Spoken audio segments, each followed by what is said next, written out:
إن الحمد لله حمدا كثيرا طيبا مباركا فيه.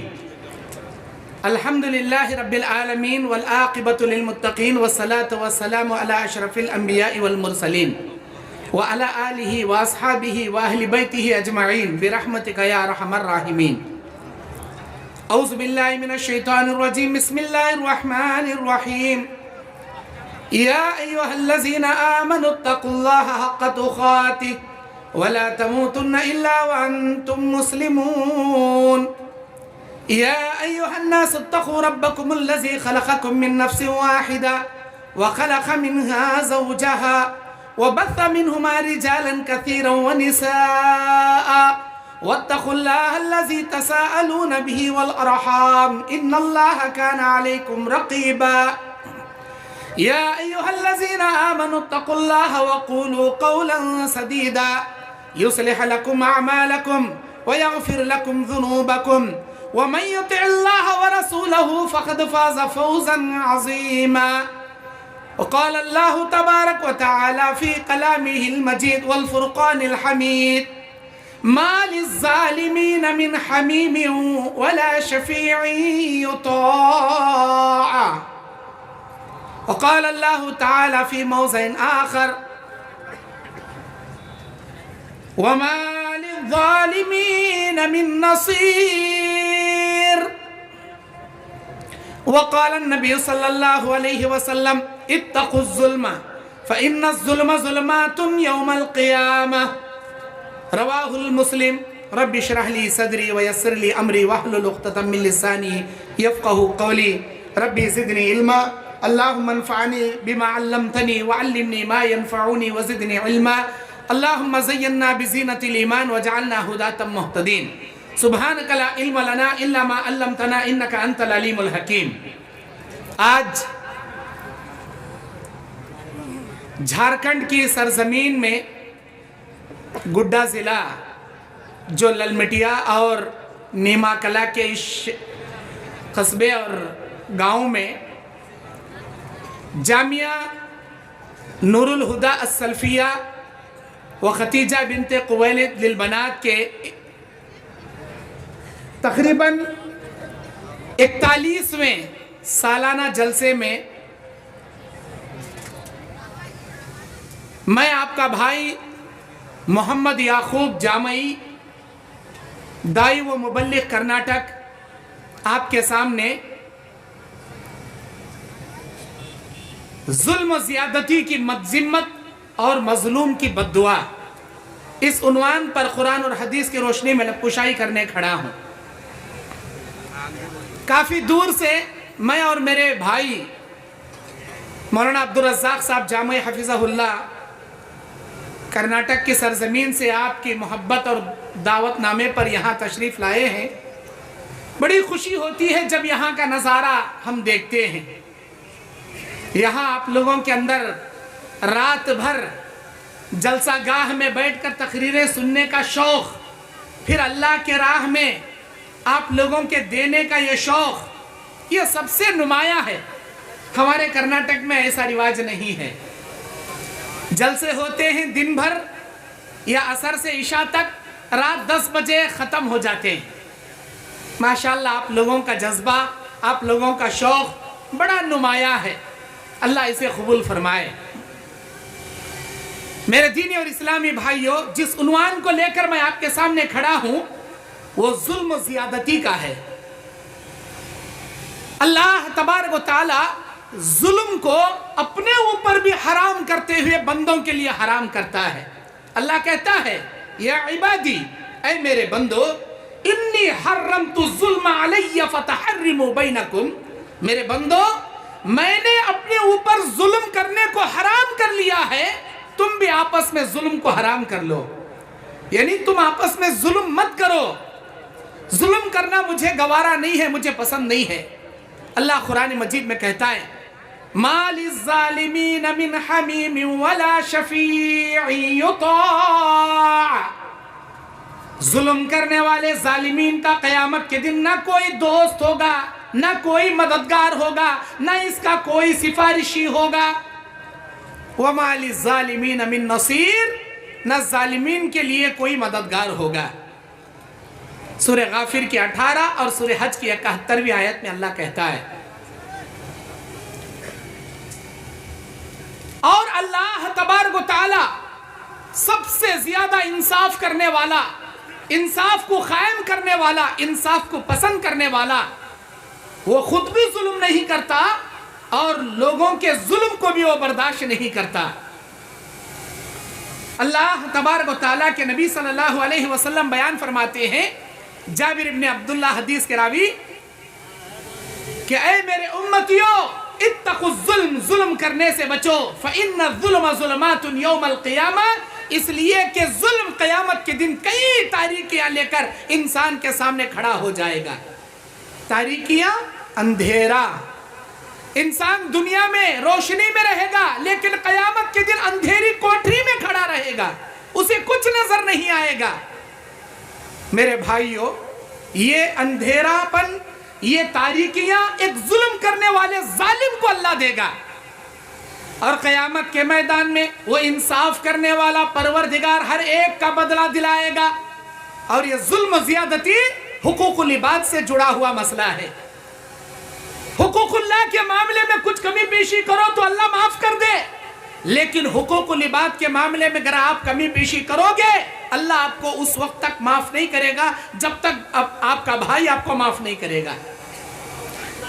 قیامت کے میدان میں اللہ تبارک و تعالی 2 بکریوں کو حاضر کرے گا۔ ان 2 بکریوں میں سے ایک سینگ رکھنے والی بکری، جو دنیا میں بغیر سینگ والی بکری کو ماری ہوگی، اللہ قیامت کے دن سینگ والی بکری کے سینگ نکال لے گا اور بغیر سینگ والی بکری کو سینگ دے کر بولے گا، اے بکری تو بھی مار کے ویسے ہی بدلہ لے لے جیسے دنیا میں اس نے تجھے مار کر ظلم کیا تھا۔ کس کا بدلہ دلا رہا ہے اللہ؟ ایک بکری کا، ایک بکری کا۔ اس بکری، جس بکری کے لیے نہ جنت ہے نہ جہنم ہے، اس جانور کے لیے اللہ بدلہ دلا رہا ہے، جس جانور کو جنت و جہنم کا مکلف اللہ نہیں بنایا، لیکن ظلم جانوروں میں بھی اللہ برداشت نہیں کرتا، اس کو بھی اللہ بدلہ دلائے گا۔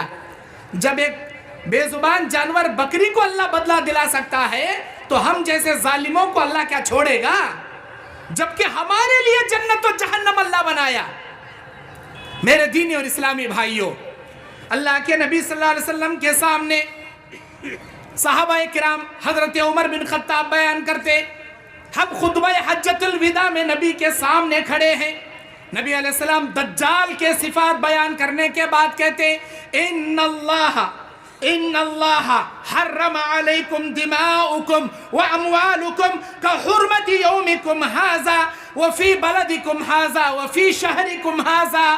اے میرے امتیوں، بے شک ایک مومن کے خون کو اللہ نے حرام کر دیا، جیسے اللہ نے اس شہر مکہ کو حرام حرمت والی جگہ بنایا، اس حرمت والے مہینے ذی الحجہ کو اللہ نے جیسے حرمت والا بنایا، اس زمین کو جیسے حرمت والا بنایا، ایک مومن کا خون بھی اللہ نے اسے حرمت کے ساتھ حرام کر دیا۔ کسی کے لیے جائز نہیں کہ وہ کسی کا خون ناحق بہائے یا کسی پر ظلم و زیادتی کرے۔ میرے دینی اور اسلامی بھائیوں، ابو موسیٰ اشعری رضی اللہ تعالیٰ عنہ بیان کرتے ہیں، اللہ کے نبی صلی اللہ علیہ وسلم نے کہا، ان اللہ لیملی لظالم، اللہ ظلم کرنے والے ظالم کو ڈھیل دیتا ہے، وہ دیکھتا ہے کہ یہ ظالم کب تک ظلم کرے گا، کتنا بھی ظلم کرے گا۔ ایک استاد کو ڈھیل دیتا ہے کہ وہ اپنے شاگردوں پہ ظلم کرے، ایک آقا کو، ایک مالک کو ڈھیل دیتا ہے کہ وہ اپنے نوکر چاکروں غلاموں پہ ظلم کرے، ایک رعایا کے حاکم کو ڈھیل دیتا ہے کہ وہ اپنے ماتحت میں رہنے والے رعایا پہ ظلم کرے، اور ایک امیر کو، اور ایک جماعت کو، جمعیت کے ذمہ دار کو، اور ایک گھر کے سرپرست کو، ہر کسی کو اللہ ظلم دیتا ہے۔ کسی ساس کو ظلم دیتا ہے کہ وہ اپنے بہو پہ ظلم کرے، لیکن یاد رکھے جب ظلم کرنے والا ظالم حد سے آگے بڑھتا ہے، فَإِذَا أَخَذَتْهُ لَمْ يُفْلِتْهُ، جب اللہ کی قدرت اسے پکڑتی ہے تو اسے کوئی نہیں چھڑا سکتا، اللہ کی طاقت سے کوئی نہیں بچا سکتا۔ فَإِذَا أَخَذَهُ أَخَذَ الْقُرَى وَهِيَ ظَالِمَةٌ، جیسے کہ اللہ نے ان بستی والوں کو پکڑا جو بہت ہی بڑے ظالم تھے. اِنَّ أَخَذَهُ عَلِيمٌ شَدِيدٌ, بے شک اس اللہ کی پکڑ بڑی سخت ہوتی ہے. میرے دینی اور اسلامی بھائیوں, سورہ یاسین میں اس کا ذکر اللہ کرتا ہے. وَاضْرِبْ لَهُمْ مَثَلًا أَصْحَابَ الْقَرْيَةِ إِذْ جَاءَهَا الْمُرْسَلُونَ. کیا تمہیں معلوم نہیں اے میرے نبی, ان کے سامنے ان بستی والوں کی مثال بیان کرو جب بستی میں ایک نبی اللہ کا نبی بن کر آیا, اللہ کے دین کی دعوت کا کام کرنے لگا, لوگوں نے اسے مارا اور اپنے پیروں تلے, جانوروں کے پیروں تلے اسے روننا شروع کیا. اسی وقت اللہ بستی کے کنارے ایک شخص کو نبوت دیا, اور وہ بھی نبی اللہ کے ان بستی والوں کے سامنے آ کر کہتا ہے, لوگو اس آدمی پر کیوں ظلم کرتے ہو, چھوڑو, وہ اپنی دعوت پر تم سے روٹی نہیں مانگتا, وہ تمہارے آخرت کی فکر کرتے ہوئے کہتا ہے ایک اللہ کا اعلان کرو کامیاب ہو جاؤ گے, اس کی بات پسند آئے تو قبول کرو, نہ پسند آئے تو چھوڑ دو, ظلم کیوں کرتے ہو. یہ بھی اس کی جیسی باتیں کرتا ہے, چلو اسے بھی مارتے ہیں. انہوں نے پہلے نبی پر ظلم کر رہے تھے, جیسے ہی ایک دوسرے نبی آ کر ان کو سمجھائے, دوسرے نبی پر بھی ظلم کرنا شروع کیا. اللہ کی قدرت نے ان بستی والوں کو پکڑ لیا. آسمان سے چیخ آئی, اللہ زمین کو پھاڑ کر ساری بستی والوں کو زمین میں دھسا دیا. میرے بھائیوں, کسی بھی ظالم کے ظلم کو اللہ ایک حد تک برداشت کرتا ہے, ڈھیل دیتا ہے. جب وہ حد سے آگے بڑھتا ہے اللہ کی قدرت اسے پکڑ لیتی ہے. آج ہم طاقتور ہیں, ہم اپنے کمزوروں پر ظلم کر رہے ہیں, یہ نہ سمجھے کہ ہم طاقتور ہیں. ہر طاقتور سے بڑا ایک طاقتور کو اللہ اسی دنیا میں پیدا کیا, اور ساری دنیا پر ظلم کرنے والے ظالم حاکم یا مالک یا بادشاہ, ظالم بادشاہ کے لیے ساری دنیا کی طاقت سے بڑھ کر اللہ عز و جل کی طاقت ہے. لا حول ولا قوت الا باللہ. اللہ عز و جل کی طاقت کے سامنے کسی کی طاقت کام نہیں کرتی. وہ سارے طاقتوں سے سب سے بڑی قوت رکھنے والا, سارے دنیا والوں پر سب سے بڑی قدرت رکھنے والا قادر مطلق ہے. میرے دینی اور اسلامی بھائیوں, اتنا ہی نہیں, اللہ کے نبی صلی اللہ علیہ وسلم, بخاری مسلم کی روایت, حضرت معاذ ابن جبل کو یمن کا گورنر بنا کر بھیج رہے ہیں. نبی علیہ السلام معاذ ابن جبل سے کہتے ہیں, اے معاذ, تم اہل کتاب کی جانب جا رہے ہو, ان کو توحید کی دعوت دینا, نماز کا حکم دینا, روزوں کے بارے میں بتانا, زکوٰۃ کے بارے میں بتانا, فلاں فلاں ساری چیزیں سمجھا کر جب جا رہے تھے معاذ ابن جبل, نبی نے آخر میں کہا, یا معاذ واتقی دعوت المظلوم, اے معاذ مظلوم کی بددعا سے بچنا. فَإِنَّهُ بین اللہ ولیس حجاب, اس لیے کہ اللہ کے اور بندے کے درمیان مظلوم کی بددعا اور اللہ کے درمیان کوئی پردہ نہیں ہوتا. اللہ تبارک و تعالیٰ سے جب کوئی مظلوم ہاتھ اٹھا کر بددعا کرتا ہے, اس کی بددعا ساتوں آسمان چیرتے ہوئے عرش معلیٰ تک پہنچ جاتی ہے. ہمیشہ مظلوم کی بددعا سے بچنا. اے معاذ, کبھی مظلوم کی بددعا نہیں لینا. اللہ کے نبی صلی اللہ علیہ وسلم وصیت کرتے بھیج رہے. میرے دینی اور اسلامی بھائیوں, اللہ کے نبی صلی اللہ علیہ وسلم بیان فرماتے ہیں کہ بے شک جو بھی دنیا میں کسی بھی شخص پر ظلم کرے گا, کسی بھی انسان پر ظلم کرے گا, اگر مظلوم نے بددعا کر دیا, اس ظالم کو اللہ دنیا میں بھی سزا دے گا, آخرت میں بھی سزا دے گا. اور ظلم کی انتہا جب کوئی انسان, اللہ کے نبی علیہ السلام نے کامل مسلمان مومن کی علامت کیا بتائے, المسلم من سلم المسلمون من لسانہ و یدہ. ایک کامل مسلمان, ایک مومن کی علامت یہ ہے اس کی زبان اور اس کے ہاتھوں سے دوسروں کو کوئی تکلیف نہ پہنچے. ہر تکلیف سے ہمارے اڑوس پڑوس محفوظ رہے, ہمارے زبان و حرکات و سکنات, ہمارے ہاتھ پیر کی شرارتوں سے امت مسلمہ محفوظ رہے. یہ کامل مسلمان کی علامت ہے. میرے دینی اور اسلامی بھائیوں, اتنا ہی نہیں, جو شخص, اللہ کے نبی کہتے ہیں, اللہ کی قسم کھا کر جھوٹا تجارت کرتا ہے, جھوٹی کاروبار کرتا ہے, کسی چیز کو بیچتا ہے, اللہ تبارک و تعالیٰ اس پر جنت کو حرام کر دیا. اور اگر کوئی شخص ایک پیلو کی کاڑی کے برابر بھی کوئی چیز جھوٹی قسم کھا کر بیچتا ہے, اللہ تبارک و تعالیٰ اس کے عوض بھی اسے قیامت کے دن پکڑے گا۔ میرے دینی اور اسلامی بھائیوں، ظلم بڑی بھیانک چیز ہے، کسی پر ظلم نہ کیا کرو۔ اللہ کے نبی کہتے ہیں اگر دنیا میں کسی 10 آدمیوں کا حاکم کسی کو بنایا گیا، 10 آدمیوں کا ذمہ دار کسی کو بنایا گیا، اگر اس نے ان کی ذمہ داری ادا نہیں کی اور ان کی امانت میں خیانت کیا، ایک سوئی بھی ان کی امانت میں خیانت کر کے اپنے پاس رکھ لیا، تو قیامت کے دن وہ سوئی لے کر وہ اللہ کے دربار میں آئے گا۔ یہ سننا تھا، بعض صحابہ اٹھ کر کھڑے ہوئے اور اپنے عہدوں سے استعفیٰ دے دیے۔ اے اللہ کے نبی، ہم کو نہیں چاہیے یہ عہدہ۔ آج ہم عہدہ مانگ مانگ کر لیتے ہیں کہ مجھے بڑا بناؤ، مجھے امیر بناؤ، مجھے متولی بناؤ، مجھے خازن بناؤ۔ میرے بھائیوں، ذمہ داری بہت بڑی چیز ہوتی ہے، امانت میں خیانت ظلم ہے۔ بخاری کی حدیث، ایک لڑکا تھا جس کا نام کرکزا تھا، وہ نبی کے خیمے گاڑا کرتا تھا۔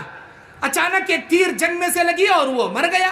صحابہ کہنے لگے یہ تو جنتی ہے، نبی کے خیمے ڈالنے والا۔ نبی نے بیان فرمایا کہ تم نے کرکزا کے بارے میں کیسے کہا کہ یہ جنتی ہے؟ میں اس کو ایک مال غنیمت کی چادر تقسیم ہونے سے پہلے جو اس نے چرا لی تھی، اس چادر کے بدلے میں اسے میں جہنم کی آگ میں دیکھ رہا ہوں۔ امانت میں خیانت ظلم ہے۔ میرے دینی اور اسلامی بھائیوں، اتنا ہی نہیں، اللہ کے نبی صلی اللہ علیہ وسلم بیان فرماتے ہیں اتدرون ما المفلس، اے میرے امتیوں، کیا تمہیں معلوم ہے کہ قیامت کا مفلس کون ہے؟ اے اللہ کے نبی، مفلس تو وہ ہے جس کے پاس کھانے کے لیے کھانا نہ ہو، پہننے کے لیے کپڑے نہ ہو، رہنے کے لیے گھر نہ ہو۔ نبی نے کہا نہیں، قیامت کے دن نیکیوں کے انبار لے کر آئے گا، نیکیوں کے پہاڑ لے کر آئے گا، لیکن کسی پر ظلم کیا ہوگا، کسی کو مارا ہوگا، کسی کو گالی دیا ہوگا، کسی کا مال چھینا ہوگا، قیامت کے دن اللہ عز و جل کے دربار میں، میزان الہیہ میں، اس کے اللہ کے ترازو میں اس کی نیکی اور بدی تولے جانے سے پہلے مظلوم آ کر شکایت کریں گے، اللہ ہمارے ظلم کا بدلہ دلا۔ اللہ کہے گا کیا بھئی تو نے ان پر ظلم کیا؟ اے میرے بندے، تو نے ان کا حق مارا، تو نے ان کے ساتھ نہ حق تلفی کی، ظلم و زیادتی کیا، دے ان کا حق دے۔ لا دینار ولا درہما، وہاں نہ کوئی دینار لے کر آئے گا نہ درہم۔ کیا ہوگا؟ اللہ تعالیٰ نیکیاں اٹھا اٹھا کر دے دے گا، ساری نیکیاں ختم ہو جائیں گی لیکن مظلوم ختم نہیں ہوں گے۔ کسی کی عزت لوٹا تھا، کسی کی امانت میں خیانت کیا تھا، کسی کا قرضہ لے کر ڈبا دیا تھا، کسی کی پراپرٹی پہ ناحق قبضہ جما لیا تھا، کسی کی زمین ہڑپ لیا تھا، استغفر اللہ، ان تمام ظلم کا بدلہ نیکیاں دے کر نیکیاں خالی ہو جائیں گی۔ اللہ مظلومین کے گناہ لے کر اس ظالم کے سر پر تھوپ دے گا، جتنے نیکیوں کے پہاڑ لایا تھا اتنے گناہوں کے پہاڑ میں تبدیل ہو جائیں گے۔ اللہ سے کہے گا اللہ مجھے بچا لے، اللہ مجھے معاف کر دے۔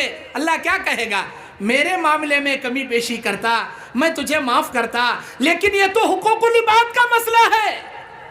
اللہ تعالیٰ اس بھکاری کو، اس فقیر کو، اس مفلس کو جو نیکیوں کے انبار لایا تھا، ظلم کرنے کی وجہ سے ساری نیکیاں خالی ہو گئی، گناہوں کے پہاڑ لے کر شرمندگی کے ساتھ جہنم میں جائے گا۔ قیامت کے دن مفلس بننے سے بہتر ہے دنیا میں اگر تم نے کسی پر ظلم و زیادتی کی ہو تو جا کر اپنی موت سے پہلے معافی مانگ لو۔ کسی کو گالی دیا ہے، معافی مانگ لو۔ کسی پر آپ نے برا بھلا کہا ہے، معافی مانگ لو، اب بھی وقت ہے۔ آپ کہو گے مولانا ہم کیسے معافی مانگے، ہم تو بڑے گریڈ والے، ہم تو بڑے خاندان والے، ہم اپنے نوکر چاکروں سے کیسے معافی مانگے؟ ارے کچھ بھی فرق نہیں ہوگا جی، یہ دنیا کی عزت بڑی نہیں ہے، آخرت کی عزت سب سے بڑی ہے۔ یہ دنیا کی ذلت بڑی نہیں ہے، آخرت کی ذلت سب سے بڑی ہے۔ کوشش یہ کریں کہ قیامت کے دن اللہ آپ کو عزت دے، قیامت کی ذلت سے اللہ آپ کو بچا لے، یہ کوشش کریں۔ خطبہ حجۃ الوداع میں اللہ کے نبی صلی اللہ علیہ وسلم اپنی امتیوں کے سامنے اللہ کے دین کو، پیغام کو پیش کرنے کے بعد سوال کرتے ہیں، اے میرے امتیوں، میں نے اللہ کے پیغام کو امانت داری سے تم تک پہنچا دیا، کیا تم اس بات کی گواہی اللہ کے دربار میں دو گے؟ ہاں اللہ کے نبی، ہم گواہی دیں گے، آپ بے شک اللہ کے پیغام کو ہم تک پہنچا دیے۔ اللہم اشہد، اللہم اشہد اللہم اشہد، اللہ تو گواہ رہنا، تو گواہ رہنا، تو گواہ رہنا، میں نے تیرے پیغام کو تیرے بندوں تک امانت داری سے، پوری دیانت داری سے پہنچا دیا۔ اس کے بعد نبی علیہ السلام کہتے ہیں میرے امتیوں، دین آج مکمل ہو گیا، دو چیزیں چھوڑے جا رہا ہوں، قرآن اور حدیث تھامے رہو گے، کبھی دنیا میں گمراہ نہیں ہوگے، اس دین میں ذرہ برابر بھی اضافہ نہیں کرنا، اس دین میں ذرہ برابر بھی کمی پیشی نہیں کرنا، جو کمی پیشی یا زیادتی کرے گا وہ قیامت کے دن حوض کوثر سے محروم کر دیا جائے گا، اور تم میں سے جو حاضر ہیں وہ غائب تک میرے دین کو پہنچا دیں۔ اس کے بعد نبی نے ایک جملہ کہا، اے میرے امتیوں، میں اتنے سال تمہارے درمیان زندگی گزارا، جانے انجانے میں اگر مجھ سے کسی کو ٹھیس پہنچی ہو، تکلیف پہنچی ہو، وہ مجھے معاف کر دے یا آ کر میرا بدلہ لے لے، قیامت کے دن اللہ کے دربار میں میری گرفت نہ کرے۔ کون کہہ رہے ہیں؟ کائنات کے پیغمبر رحمت للعالمین کہہ رہے ہیں۔ اللہ اکبر۔ آج ہم اپنے بھائیوں سے معافی مانگنے تیار نہیں، آج ہم کسی کا مال جو لوٹ لیا ہے، چوری کر لیا ہے، ناحق قبضہ جما لیا ہے، اس کا مال لوٹانے تیار نہیں۔ کیا سمجھتے ہیں ہماری عزت کم ہو جائے گی، ہمارے وقار کم ہو جائے گا؟ ارے کائنات کے پیغمبر سے بڑی عزت کیا جی تمہاری؟ کائنات کے پیغمبر سے بڑی حیثیت کیا جی تمہاری؟ اللہ اکبر۔ نبی امت کے سامنے معافی مانگ رہے ہیں، اے میرے امتیوں، اگر مجھ سے کسی کو تکلیف پہنچی ہو معاف کر دے، بدلہ لینا چاہے یہاں آ کر بدلہ لے لے، اللہ کے دربار میں مجھے نہ پکڑے۔ سارے صحابہ اشک بار ہیں، آنکھیں اشک بار ہیں۔ ایک صحابی اٹھے، عبداللہ ابن عتیق ان کا نام، وہ بولے اللہ کے نبی آپ نے ایک مرتبہ مجھے مارا تھا، میں بھی آپ کو مار کے بدلہ لوں گا۔ اللہ اکبر۔ حضرت عمر بن خطاب بولے اللہ کے نبی یہ تو منافق لگتا ہے، آپ اجازت دیجئے میں اپنی تلوار سے اس کی گردن اڑا دوں گا۔ نبی نے کہا نہیں، اسے آنے دیجئے۔ اسے بلایا گیا، نبی نے اس کے ہاتھ میں کوڑا دیا، یہ لے بھائی مجھے مار لو، میں نے کب آپ پر مارا تھا مجھے تو یاد نہیں، مار لیجئے۔ اے اللہ کے نبی انصاف کیجئے، آپ انصاف نہیں کریں گے تو کون کرے گا؟ جب آپ نے مجھے مارا تھا میرے بدن پہ چادر نہیں تھی، آج آپ کے بدن پہ چادر ہے، انصاف کا تقاضا یہ ہے آپ اپنی چادر نکالیں، میں آپ کو ویسے ہی ماروں گا جیسے آپ نے مجھے مارا۔ اللہ اکبر۔ نبی اپنی چادر نکال دیے، اس کے سامنے سلنڈر ہو گئے۔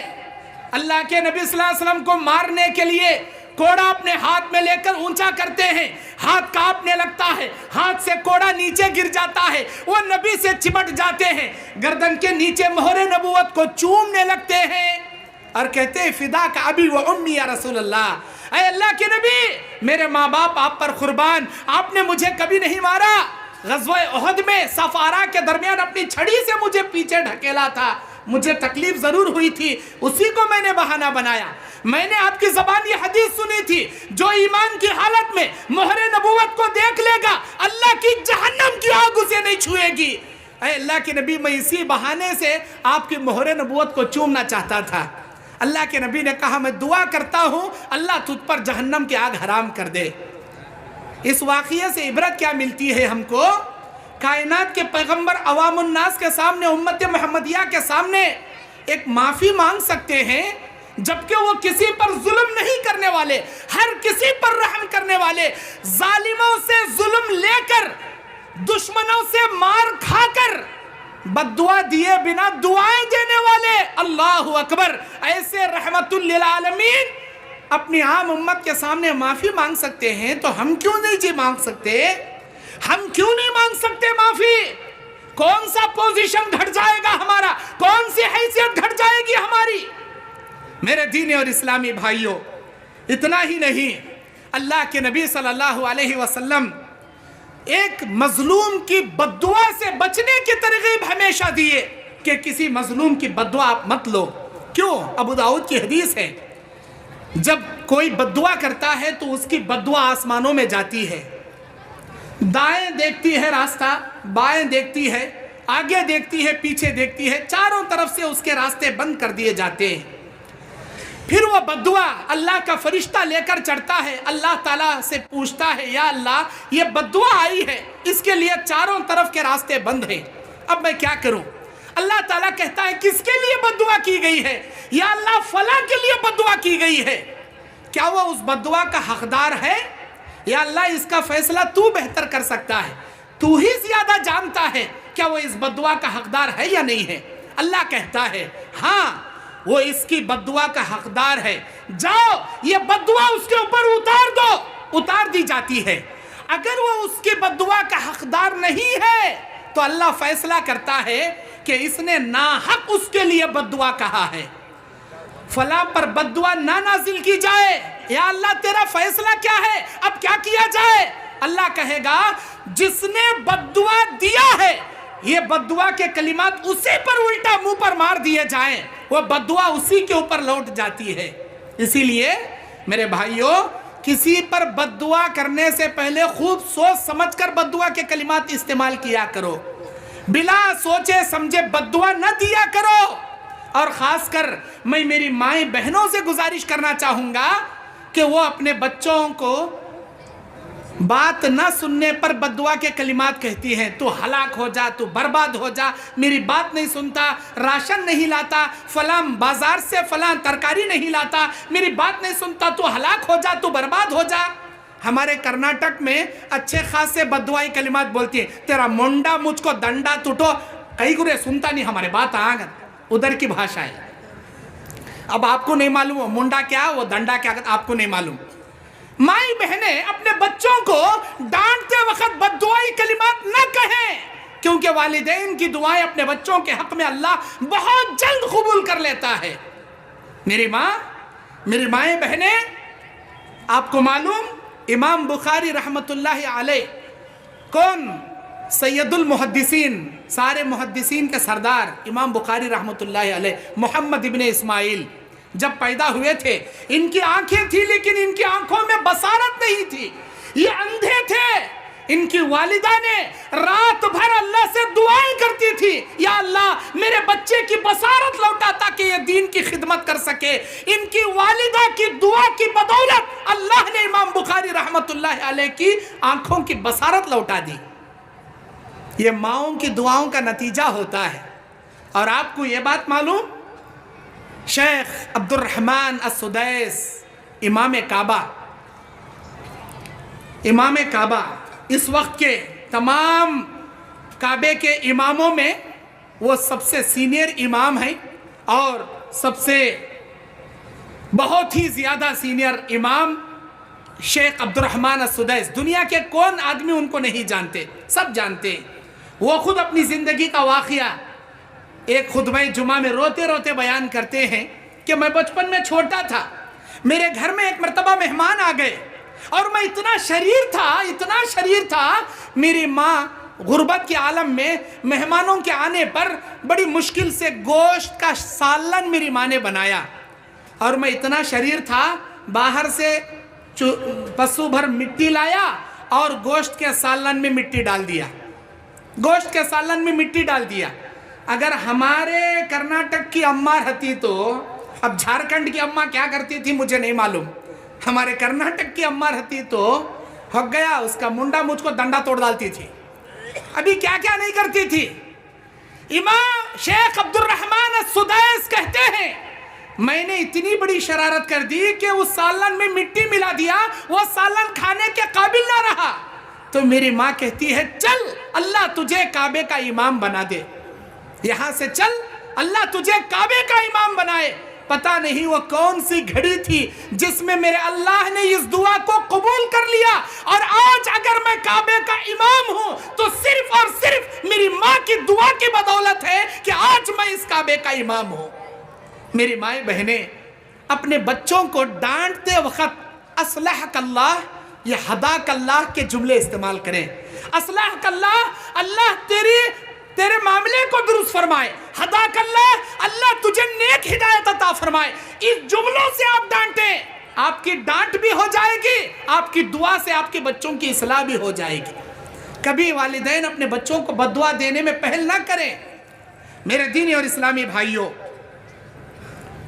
اللہ کے نبی صلی اللہ علیہ وسلم کی دو بیٹیاں ام کلثوم رقیہ کا ابو لہب کے دو بیٹے عتبہ عتیبہ سے شادی کرنا طے پایا تھا۔